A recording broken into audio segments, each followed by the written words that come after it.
What's amazing about Java Joy expanding is that we believe that people of all abilities have a joy that is inside of them that I don't have, that many people don't have, that our world needs. It's the human touch, it's the unexpected experience, it's the warm connection that we believe that every business and really every individual craves and needs.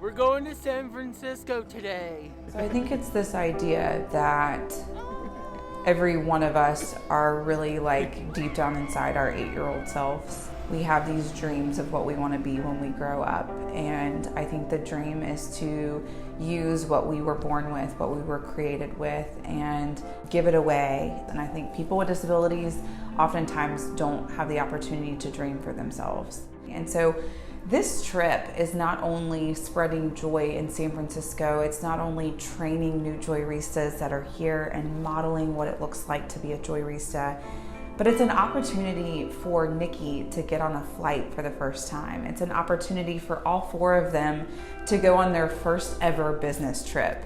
A trip that's paid for them, that tells them that they're valued and that they're needed on the other side of the country.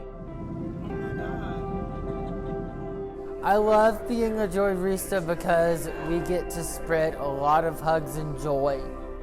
It all started back in March or probably February of 2019 when we were at Barracuda sales kickoff. And so Java Joy was booked to provide coffee to the Barracuda sales employees at this kickoff event. And I went up and I got to speak to the entire sales force at Barracuda, and afterwards I was in need of a pick-me-up, so I went and got some coffee, and I had this amazing interaction with Colin, one of the main Joyristas based in Athens. And he gave me this cup of coffee, gave me a big hug, and just had this amazing smile, and it was this huge uplifting experience that just made my day so incredibly better than it was on track to be.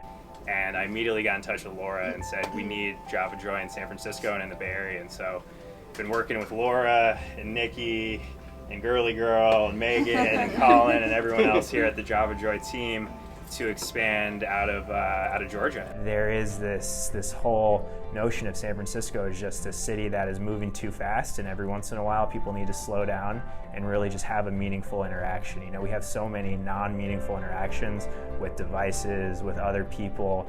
With Java Joy, people get to stop and have a truly meaningful, uplifting moment with someone that is going to touch their life in a way that they probably didn't expect.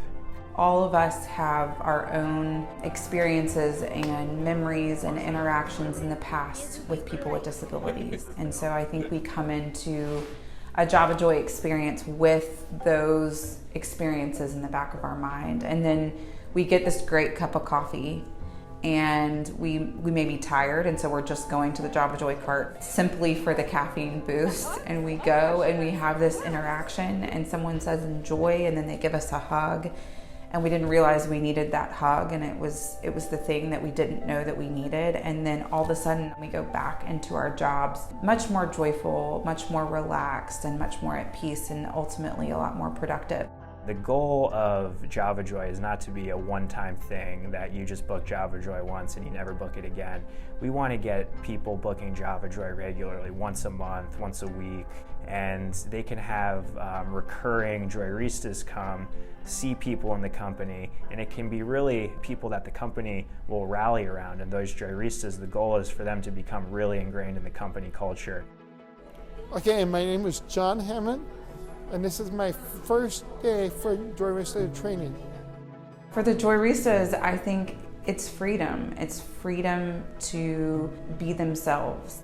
My favorite thing that's happened on this trip is listening to John's job coach, who said to me within 2 hours of John serving Java Joy coffee She said, you know, in every work environment that John's ever been in, he has been told, John, be quiet, you gotta be a little bit more soft, or John, stop doing this, or John, stop doing that. And he comes into Java Joy and John just gets to be John, and his abilities are magnified, and he was born to be a joyrista. And so I think creating a job, not that people don't want to do, creating a job for individuals with special needs, that you and we can't fulfill that job, but John can fulfill that job.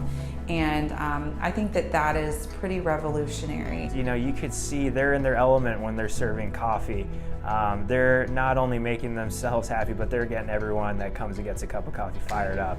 This gives them really the opportunity to showcase their personality, and I think that's one of the really unique things about Java Joy is when you think about the types of jobs that these adults have been offered, it's often jobs that are not people-facing. They're often isolated. So here, you're really letting them expose their personality to the world. You know, what I wish that people knew about people with disabilities is exactly what we're displaying. People are learning that people with disabilities were created for something magnificent, and Java Joy shows that. In the display of Java Joy, they're seeing connection, they're seeing physical touch, they're seeing positive words and encouragement, and all of those things. That's what I see in people with disabilities. And hopefully the more people that book us, the more people will begin to see that individuals with disabilities have abilities, and abilities that many of us don't have, and they deserve to be shared. We want to have a Java Joy in every city in the United States eventually. So San Francisco is the first city that Java Joy has expanded to. Atlanta's next. Who knows what's after that? We want to be all over the country. And the ultimate goal would be to be one of the largest employers of adults with developmental disabilities in the United States. Thank you for being part of Launch Week. Thank you for your support, and spread the word. We need to get more bookings. We need to get people like Nikki and Colin and Megan and Girly Girl continuous employment. So bookings like this is what's going to keep everyone busy. And so spread the word to your friends, to your family, and let's make this thing as big as we can. Appreciate it.